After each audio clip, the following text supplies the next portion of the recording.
New York Fights welcomes a long overdue welcome, in my opinion.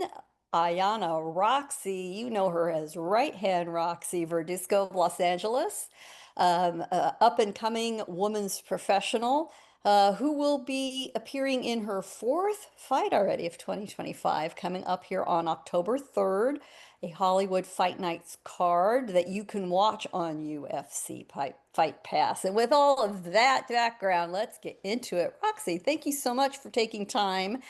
And I know you're in the middle of training, so double thank you to you for talking to us today. Of course, of course. And it is actually going to be my fifth fight. Fifth So, fight. Oh my gosh, yes. I undersold you there. Fifth fight. You know, it is so important to stay active, and it's so important to work with a promoter who keeps you active. And you're in the fight family of 360 boxing promotions under Tom Loeffler. And when you signed, was that something you thought about when you made that decision to turn pro, about what your future was going to be like as far as activity and matchups?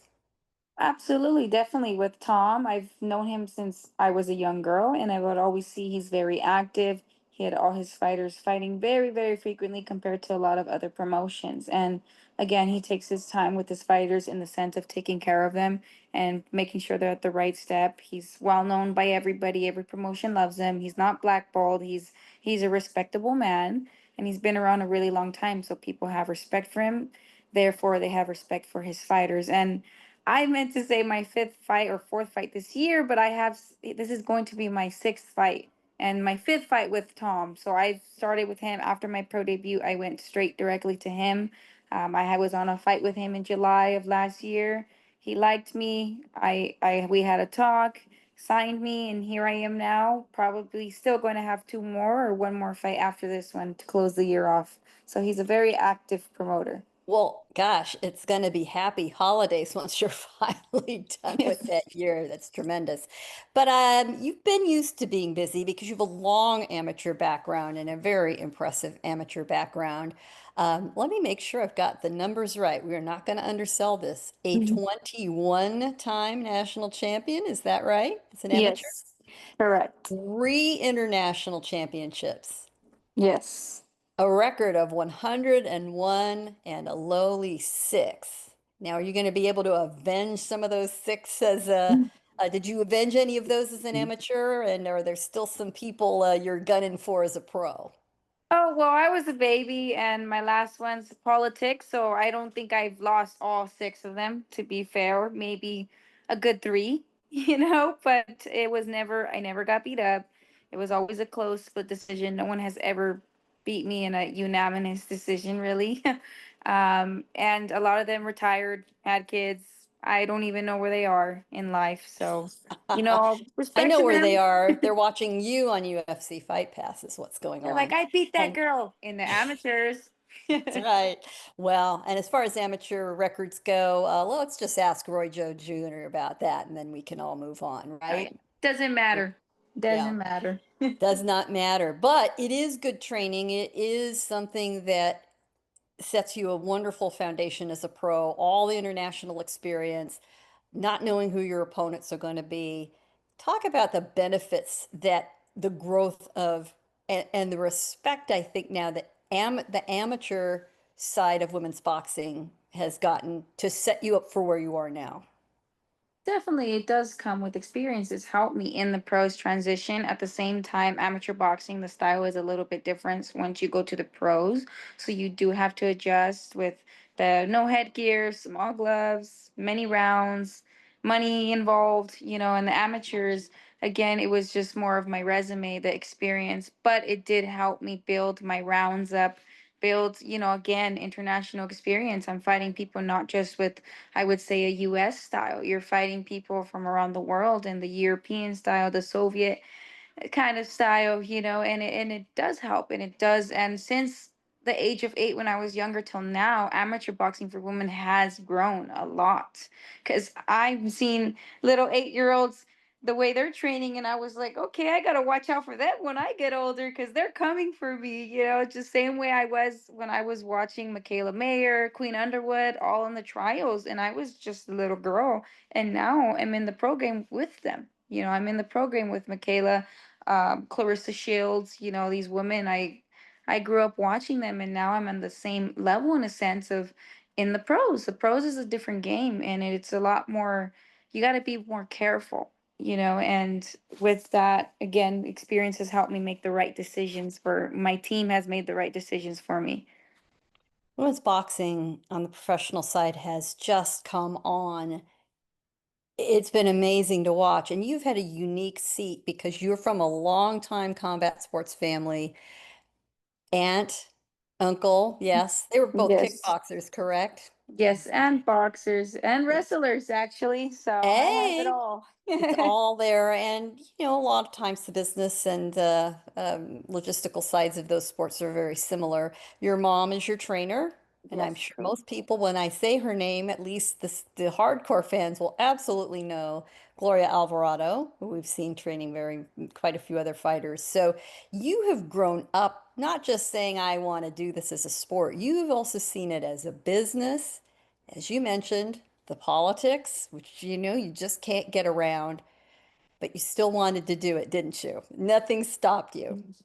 Definitely, and again, seeing it at a young age, how these fighters in the pros, and I was still amateur, I seen the way contracts screwed people over, the way, business, money got involved and people got greedy, selfish, and a lot of fighters, their dreams were ruined. Their dreams were pushed to the side, especially if they're coming from another country and they don't have the right, hence like the papers or something, and a manager will take advantage of that, and it's very hard. You have to be careful, but I'm so glad that I grew up with a family in fighting, and my mother is my trainer, my manager, and she wants the best for me. She's not here to rip me off. She's not here to do me wrong, and she has mama bear instincts too. And that's a great thing about women. We're hungry, we're sharp, we look at the details, and that's what protects these fighters, really. And that spills over to the ring. You see the growth in interest in women's boxing alongside a lot of other women's professional sports who are coming on. Everybody's looking at the WNBA playoffs right now. Who would have said that a few years ago? Women's tennis, powerhouse more than ever. And you're right there. You feel like you are able to grab that wave and you're riding it to shore. And shoreline for you is those championships that, of course, every fighter wants to tackle. Of course, definitely. Right now is the perfect time, especially with the social media getting my name out there. People are starting to watch boxing because of all the, I guess, celebrity boxing. So now they will tune into the, women's boxing, regular boxing. And again, like I thank the women before me, the pioneers. They're the ones who opened the doors for all of us, and they didn't have the recognition, the money, the acknowledgement, and now we're able to get that because of them. So I respect the people, the pioneers, and they help open doors, and now I'm walking through it. And I know that with the again my team, I make the right decisions possibly next year, maybe to fight for some title.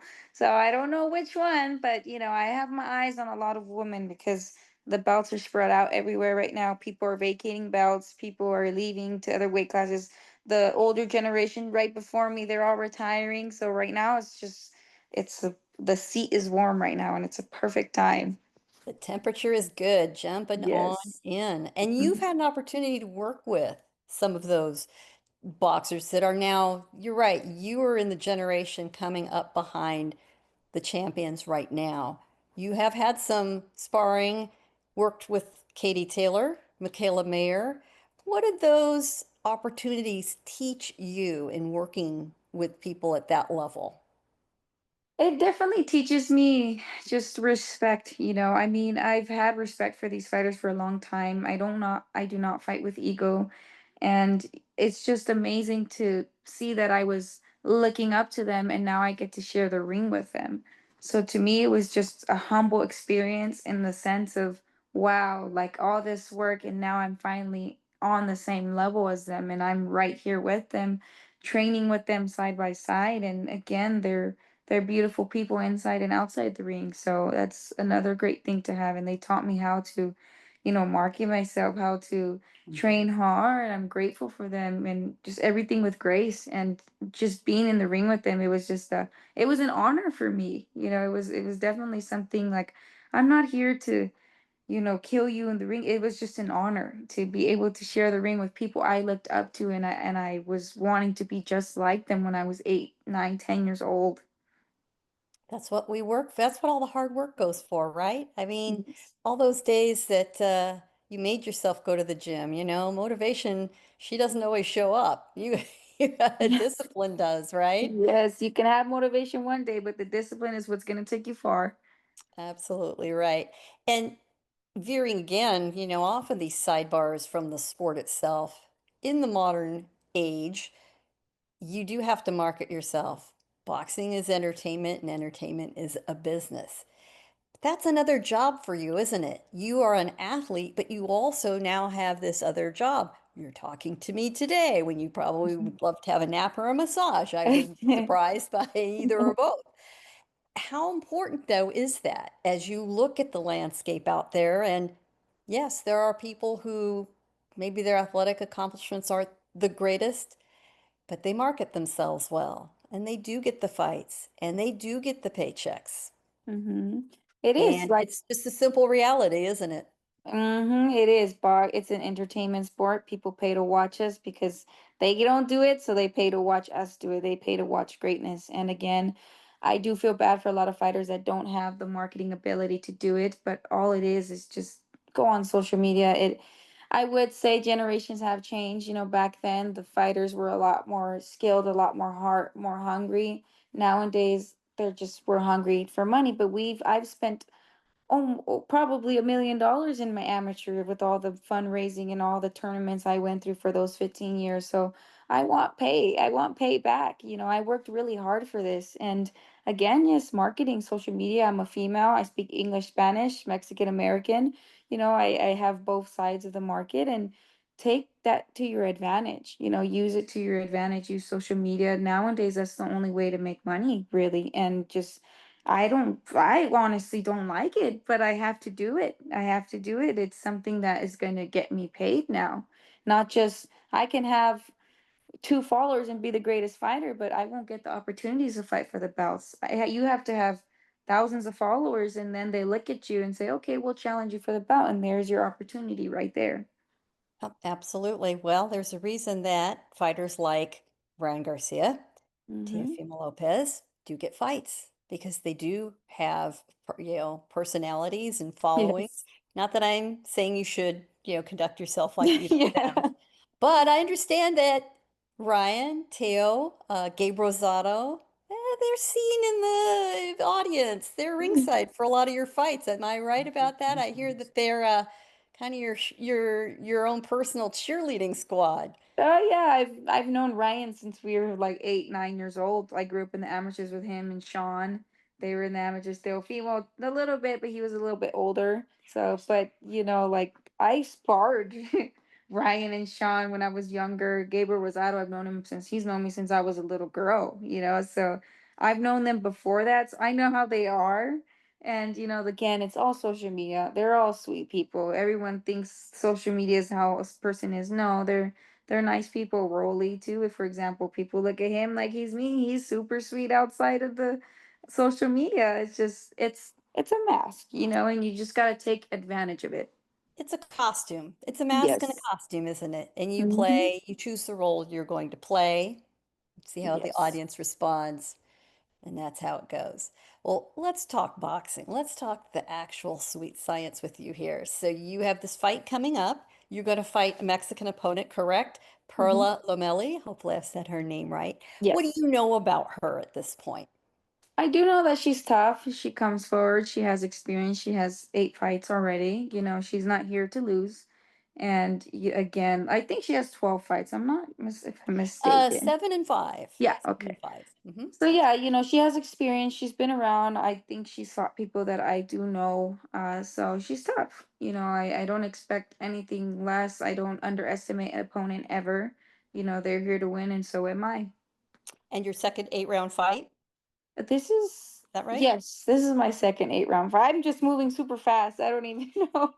In the women pro side, you do work up fast. You do get title opportunities and get ranked much quicker than the men do, especially if the talent is there and if you're willing. to do it. What at this stage, when you're doing your second 8 round fight, other than winning, obviously, do you have other goals as an athlete of what you're working on to get you to that level of, yes, it's time for a title eliminator. Yes, it's time for a title opportunity. If I could fight tomorrow for a title, I would. Again, women, we don't cherry pick. We fight whoever, and we're not afraid to win or lose. And that's why we move up faster. They always say women are faster. Yeah, because we're not afraid. We're gonna fight the best of the best. I want to fight the best of the best. I want to fight the people who have the belts or the eliminators for those belts. And I do see myself next year for sure fighting for something about any organization. I want to get my name out there. I deserve it. I deserve it. I deserve the respect. And I'm saying this in the most humble way. I've been here so long. I'm 20 years into boxing already.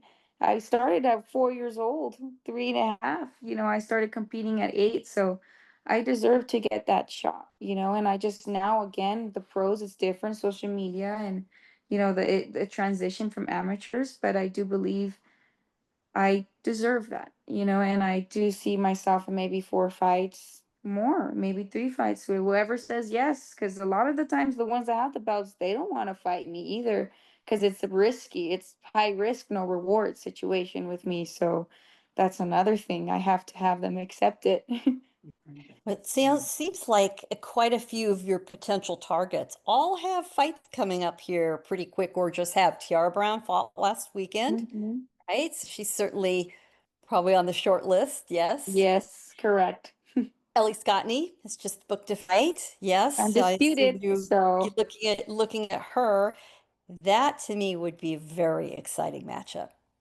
Oh, definitely. That is exactly why I went down to 122. My last fights were at 126. I'm dropping down. I'm chasing because after this fight, if she wins, undisputed, whoever wins is going to be undisputed champion. You have all the belts. Why not fight you? You have more fights than me, so let's make it happen. American versus, you know, Great Britain or wherever she's from. So that's Yep. gonna be that's a good matchup, and From she's England. marketable. Would you take the fight in England if she said, all right, Roxy, I'll take you on, but you got to come to my house? I'll do it. I'll make it clear enough. They can't do that just the way Sky Tiara did to Sky in her hometown. That's what I'm gonna do. I will Yeah. not leave it in the judge's This, hands like that. the three best words you can hear in boxing and the new, right? What it is Definitely, and I all would love to about. fight her. Yeah. You are, as we've mentioned several times, promoted by 360 Boxing Promotions. And on these UFC Fight Pass Hollywood Fight Night cards, frequently a lot of you that are the top athletes or prospects under 360 often are all on the same cards together, lineup. Do you like that? So that seems like it's a team approach that you and under that banner all know each other. Everyone's ringside after their fights are done. Has that been a positive for you also to have that team of fellow athletes around you? Definitely, especially the ones he has are from my own gym, wild card. So it is really a team thing, actually. And I again, they're male, I'm female. My path is different from their path, and I respect their ways and my ways. And but Tom knows who he has and who's a superstar. So he knows I will be a superstar, and he's taking care of me, and he's making sure to push me the right way. You also, as you mentioned, you have the Mexican American fan base, which, frankly, in the United States, I believe is keeping boxing healthy and alive for a lot of reasons. Mhm. And you're an LA native, big plus. But I have to bring this up, Roxy. I know you're a Dodger fan. You're often seen in that blue and white. And here I am sitting south of you in San Diego. Oh no. Chief rivals down the freeway, the Padres. Always banging on that Dodger door, let me tell you. And we won't let you in because you see what happened last year. You guys were very confident. I know. You know what? It's part of the fun of it, isn't it? And that's got to give you something that's enjoyable and a brand as well to represent your hometown in that way, literally around the world. No, definitely. It's something I take pride in. Again, I did softball for 10 years, so this is not something new to me. Baseball is part of my family. All my cousins played it. They all went to college for it. So it is in our blood. Any athletic anything, my family has done it. We're an athletic family, and again, LA baseball, that's just something I love. Again, I'm actually people don't know, I'm actually a Mexican citizen as well. So I'm a dual citizen, and Nice. again, like people, they don't expect that. They think because I'm born here, but no, my father was an immigrant. He's from Mexico. My mom, she's here in the US, but she's native as well. So again, this is our family's Native American Spanish. So it's in our roots. This California is our home as well. And with that comes baseball, Dodger baseball, LA baseball. That was a really big thing here since before I was born. So, and again, I just love it. I love the sport so much. It's probably right there next to boxing. And both baseball and everything you've mentioned and boxing is part of the culture. And boxing is culture in so many ways. And it's important for you to represent all of those aspects Oh, as an definitely. athlete. Boxing is culture, baseball's culture, sports are just a culture that if you understand it, you've done it, you've been near it, you understand it is family. It's a big family. The fans, I consider them family, honestly. Like the supporters, they're family to me, and it brings everyone closer, especially in moments of disaster. For example, for LA fires, baseball brought us together, brought the city of LA together, and again, when it comes to boxing, it brings people together when we're having a bad time. They want to watch somebody that has a personality, Teofimo, Ryan. I'm sure they made people's days, and I've made people's days. Again, we're a family. It brings everyone closer. It's been quite a year, hasn't it? Yeah. It's been a year or two, And it's not over yet. or five. It's I don't still know. on. Well, the next step of this year is going to be October 3rd, UFC Fight Pass. You'll be up at Chumash Casino for those who want to make the trip, obviously, and your fans will be there. And the rest of us will be watching.